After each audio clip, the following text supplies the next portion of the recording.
Sales are coming back. I had a really good week on eBay this week. I'm really excited to walk you through some of my sales. Went to a great estate sale about a week and a half ago that was a private estate sale, meaning it wasn't listed on estatesales.net. I only found it on Facebook Marketplace, so it wasn't very well marketed and there was not a whole lot of people there, but it was a really interesting situation. It was the owner of a house whose tenant stopped paying rent and left, and they were basically selling the contents of the house, and because it wasn't personal to them, they were letting it go very, very cheaply, and I bought a ton of stuff, and you're going to see a lot of that my top 10 sales here in just a second. But first, let's jump into some user questions. Mr. Nugs asks, is Flipwise going to be available soon? Yes, Mr. Nugs, Flipwise is available now, actually. I haven't really announced this too much, but Flipwise is open to the public. Our beta has closed. So if you're looking for an automated eBay inventory management solution, Flipwise is ready and accepting new members. Pretty exciting. This has been a long time coming. I've been working on this with a friend of mine, Michael, since, gosh, when was that? July. I think we started writing code in July, and here it is, April. Finally released it. We're really excited about it, really happy with it. There's a lot of work to do. We're going to be building tons of more functionality than what we have today, but it's a really good foundation. It sucks all that stuff in from eBay when you sell something and gives you a bunch of insights and cool things that no spreadsheet could ever really do. Pretty excited about it. And in fact, one of our Discord users just left this message today. I wanted to share it with y'all. Self-Help Reseller says, since I retired in 2021, my average net profit selling on eBay has been consistently $1,300 a month. Since I signed up for Flipwise 2.5 months ago and started participating in the Discord community, my average net profit is now $1,700 a month. I plan to keep growing it each month, and since joining the Flipwise community, my motivation to grow a successful business has improved dramatically. Thanks, Justin, and everyone in our growing group of successful resellers for your invaluable support. It's really cool to see that. I didn't pay anybody to write that. This is from an actual Flipwise user in our Discord server, and that's really one of the surprising things since launching the beta in Flipwise a few months ago is the community we've built around Flipwise. And there's just a ton of resellers in there who are doing the same thing we're all doing, sharing tips and tricks, and when things happen that are weird on eBay that they need help with, everyone's helping each other out. And I just did not expect that when we started Flipwise. I expected to build some software, and we started the Discord channel to get the beta users together and talking and help us improve the software, but it just has grown into this really incredible community that I'm so grateful to be a part of. And so it's really cool to see that sort of feedback. All right, let's jump into my numbers for the week. I'll be answering more viewer questions sprinkled throughout my top 10 sales of the week. But first, let's see how good I did this week. So like I said earlier, I did have a really good week on eBay. You'll see here $1,462 in gross income and $906 in net income. I do this part-time. This is not my full-time gig. I do this on the side. And so just keep that as a frame of reference as I'm running through these numbers. My ROI for the week is just over 1,100% and a net profit margin of 56%. And so my net profit margin is looking up. Usually it's been sitting around the 48, 49, 50% range, but I am sourcing a lot of stuff from cheaper places like garage sales. And a lot of stuff I sold this week was at that estate sale I was talking about earlier where the cost of goods was very low. So my net profit margins are up here. And if y'all remember a few weeks ago, I said, as we get into garage sale territory, my net profit margin is going to slowly increase, and we're already seeing evidence of that right here. Scrolling down here, I've got 25 new listings over the last 7 days and 42 sales. Once again, that's how you can tell that things are running well on eBay for me this week, is that I normally sell 1-to-1. So as many items as I list, that's about how many I sell. I don't sell everything that I list, but I just have enough of a backlog of inventory, and I know my data really well to know that if I list 25 things, I'm going to sell about 25 things. But this past week I sold 42 things. So that tells me that I have some desirable inventory in stock. I've been listing good things, and eBay has been rewarding me with good sales because they sold almost double what I had listed. So that's really great. My average time to sell was 2 months. Typically my average time to sell is 3 months. This just means how long it took for, on average, for the inventory that I sold this week to sell. Typically it's 3 months. Now it's 2 months. That's again because of that estate sale I went to about a week and a half ago and sold a bunch of stuff from that had only been listed for a few days. That's why that number's down. And I spent a total of $88 over the past 7 days on new inventory. And you can see right here, my ROI by source is really high for estate sales because of that pickup that I had right there. So that's pretty cool to see. Yeah, and speaking of selling 1-to-1, you can see evidence of that right here. When I look at my stats, this month I've listed 73 things so far, and I've sold 73 things. Last month it was 130 things. that I listed and 143 that I sold. So a little bit off last month, but this month I'm tracking 1-to-1 exactly. On the year, it's a little bit off here. It's 516 listed and 489 sold. So got a little catching up to do there. All right, let's get into the top 10 sales of the week. Coming in at number 10 is this Gap 1969 Kaihara Japanese selvage jeans. I think I'm saying that right, Kaihara. So at the thrift store when I found these, I knew that they were going to be good because you could just tell the difference between these and any other pair of jeans. They're much thicker, had the selvage stitching right there on the underside, which is something you want to look for sure. This I bought for $13.03 and it sold for $60.98. That's $53.99 plus $6.99 in shipping. Took about a month to sell, but my net return on it for the 10th best flip was $32.80. So you want to keep an eye out for selvage jeans, those really thick cuts of denim, very desirable, and they're always going to go for a little bit more money than standard jeans for the most part. I'm not an expert on jeans, but I know enough to look out for selvage. Coming in at number 9 is this American Girl doll. This thing took 16 days to sell for $49.98. That's $34.99 plus $14.99 in shipping.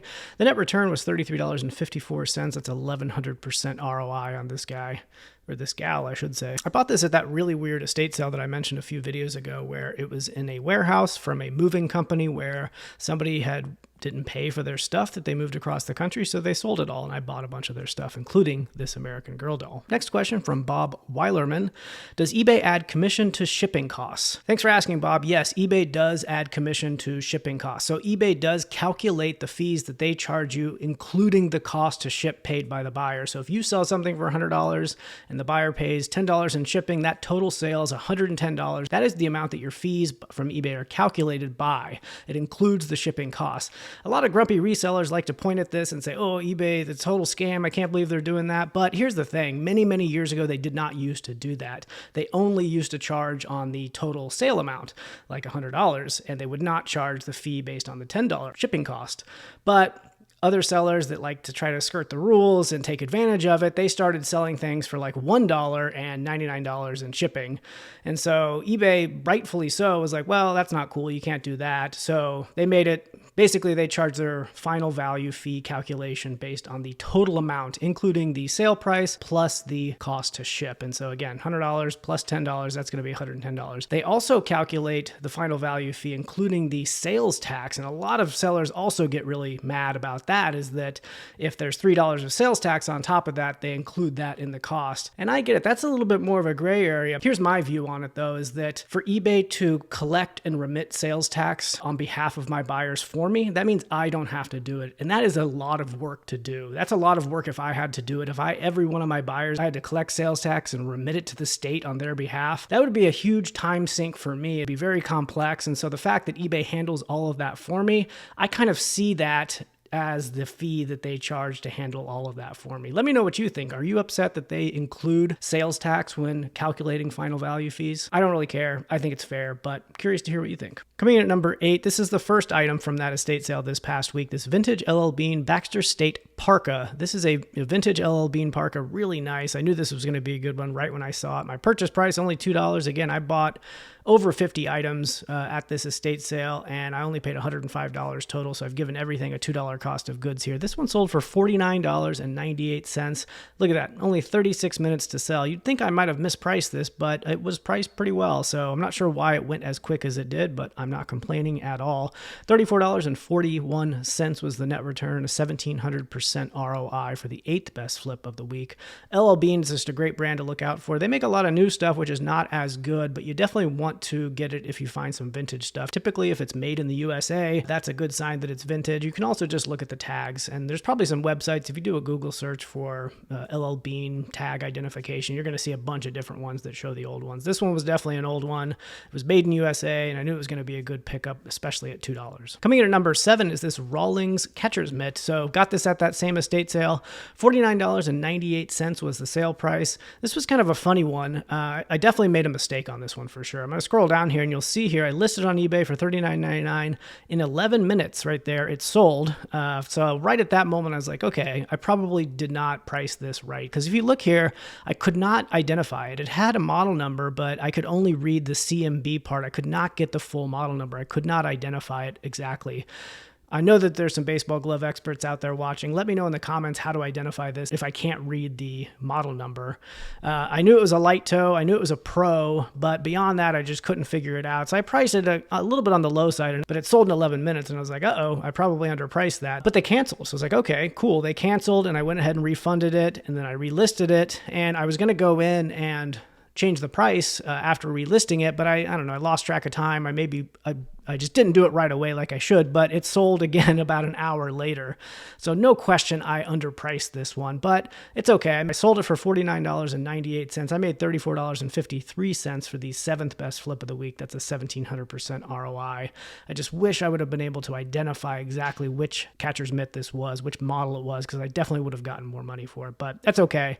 $34, sold twice within an hour, so pretty funny. All right, let's do another question here. Lee Hamilton asks, I'm new to selling, and the thing I have found annoying is when I give someone an offer, they accept it, but then they don't pay for it or respond to any communication. eBay considers it sold. I do not consider it truly sold until it is paid for. The item is basically taken hostage for 30 days unless I cancel the sale, and I'm not sure how cancellation impacts my good standing as a seller. Am I the only one that struggles with this? You're not the only one that struggles with that. It is a big pain. Like if you're running auctions, very common that people just don't pay after the auction ends, because the way eBay is set up, when you make a bid, that's separate from actually purchasing. And when you win an auction, you have to then pay for it later, and tons of people just don't do it. They just like bidding on things and getting that dopamine rush of winning, but then they never pay. Same goes for best offers, like you said here. You can send out a best offer and somebody would accept, but the way eBay is set up is paying for something is disconnected from actually offering something.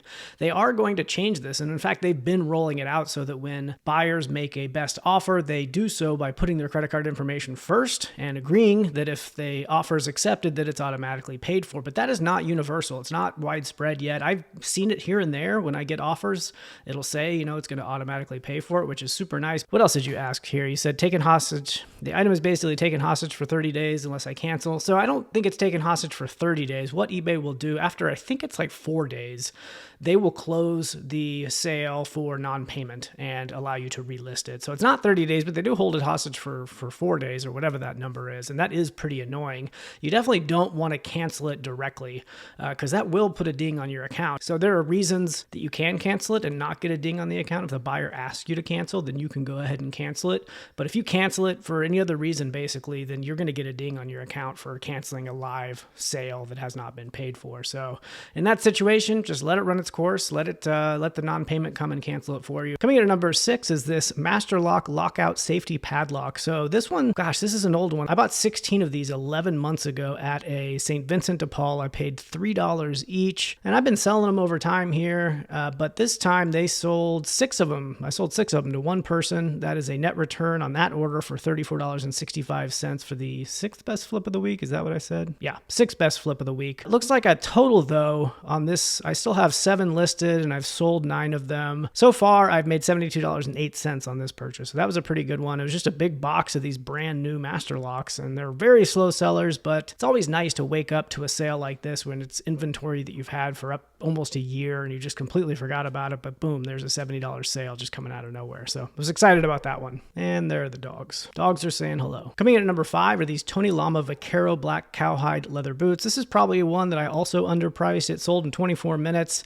Got it at that same estate sale where I bought all this other stuff, $54.98. These things do retail for $200-$300, but the sell-through rate was really bad. I just priced it relatively low. I wanted to get them out. I didn't think that they would sell within 24 minutes. Maybe I should have priced them a little bit higher, but that's okay. 6th best flip of the week. I don't know if that's 6. 5th best flip of the week, $39.75, almost a 2,000% ROI, 72% net profit margin again, because everything I got at that estate sale was only $2. Really great find. Tony Lama is a great brand. In fact, at that estate sale, I got another pair of Tony Lama boots that were, I think they were alligator skin, and they were like $800 boots brand new. I've got them listed for like $175, $200. They haven't sold yet, but just tons of good shoes at this place, tons of good brands of clothing and all sorts of stuff. It was just a dream estate sale for sure. But yeah, this was the fifth best flip of the week, only sold in 24 minutes. Matney Resells asks, hey there, hope your weekend is going well. It was, thank you. How was your weekend? Just curious, I offer returns on eBay. It's giving me an option if I'd like to refund their original postage. They're returning a pair of shoes that didn't fit them. Should I fully refund for product and original shipping? So this is a really good question. I will preface my answer with I don't know what eBay's rules are with this. And so you'll want to check eBay documentation. I offer free returns on everything. And sometimes I offer free shipping on my items, and sometimes I offer paid shipping on my items. If I get a return on something that was originally free shipping, obviously I can't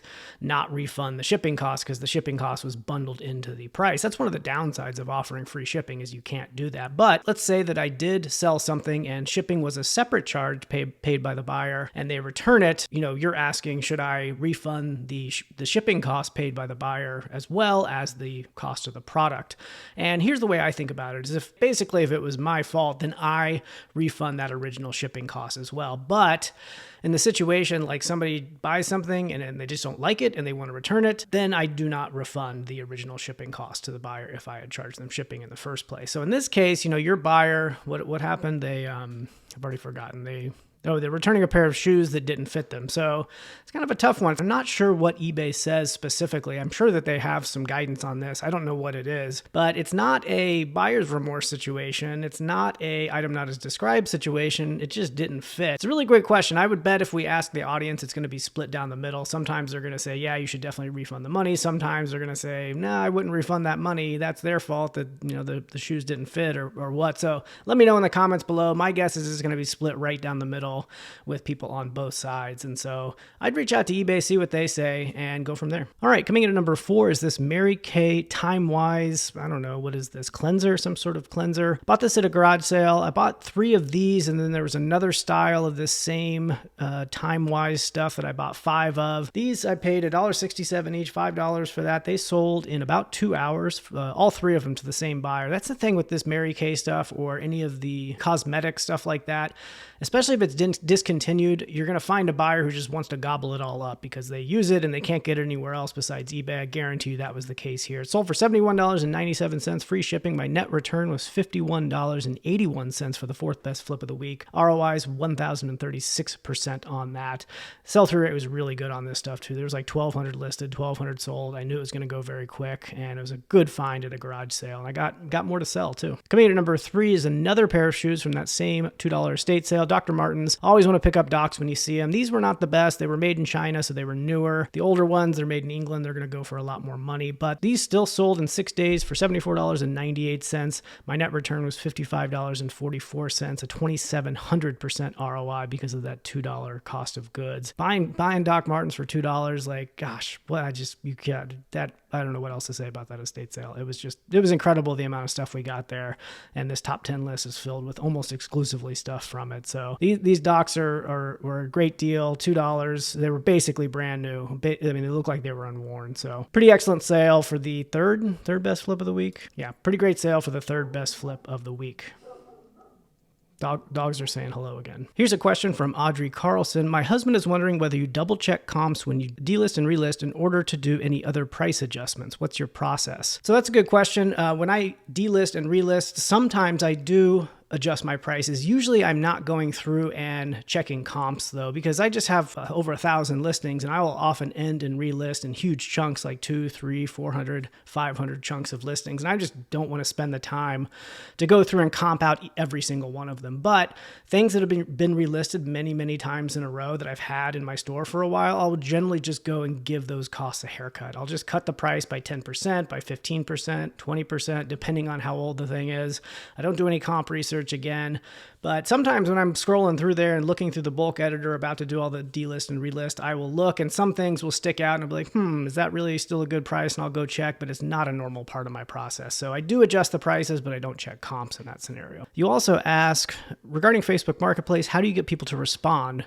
We're using your search tip for current listings, but people must not really want to sell their stuff. They aren't answering the inquiries when we express interest and try to schedule a pickup. So yeah, that's Facebook Marketplace for you. I really detest buying and selling on Facebook Marketplace. It's so annoying, especially selling. But yeah, you'll find something you want to get. You'll send somebody a message. They just never respond. And so I think my only tip or trick there would be don't make the first message you send out, is this thing available? A lot of people just get mad about hearing that over and over again. So typically when I see something that I want, I will say, if this is still available, I can pick it up today. I have cash, something like that. Something to break out of the mold of what everyone else is saying, which is like, is this thing still available? Those are both good questions. Thank you for asking. Coming in at number 2 is this vintage Stanley Aladdin insulated lunchbox and thermos. This thing is excellent. I got it at that estate sale again, $2 price tag. One of my favorite finds of the year so far. In perfect condition, looked like it had never been used. In the original box, it came with the thermos on top there as you see it. This thing took 7 days to sell for $124.98. The second best flip of the week. My $2 price tag on it netted me $91.84. That's a 4,500% ROI and a 73% net profit margin. I've sold this vintage Stanley cooler in the past, but it was only the cooler and it didn't have the thermos and it wasn't in the box. This thing was brand new and I priced it really high. The comps were like $70, $80, $90, but there was nobody out there selling it new. Nobody had the box, and there was no, there were some that were selling them with the thermos as well, but none of them were new, and both of these things were new. And so just an excellent find. I was super excited to find this for the second best flip of the week. Again, that estate sale just keeps delivering. That leaves us with number 1 from that same estate sale, this Magnavox DVD VCR recorder combo. I buy these every time I find them. Anytime I see a DVD VCR combo, I'm picking them up. This one was a DVD recorder combo, so I knew it was going to be better. This thing sold for $129.99 plus $14.99 in shipping. Only took 24 hours. That's $144.98 total on the sale. I had $2 into it. The net return was $115.51, over a 5,700% ROI and an 80% net profit margin on this one. So I tested the heck out of this thing. DVD player worked. The VCR worked. Came with the remote. This was just an excellent find. I had to jimmy it out from underneath a bunch of stuff at this estate sale, but I'm sure glad I did because it was the best flip of the week. A little bit of a pain to ship, but really the shipping wasn't too bad. You can see that $14.62 to ship it. And I'm telling you, anytime I see these VCR DVD combos, I'm picking them up. They're an excellent thing to buy and resell. The reason that is because they don't make them anymore. You can't go buy a VCR in the store. You can't buy a DVD VCR combo in the store.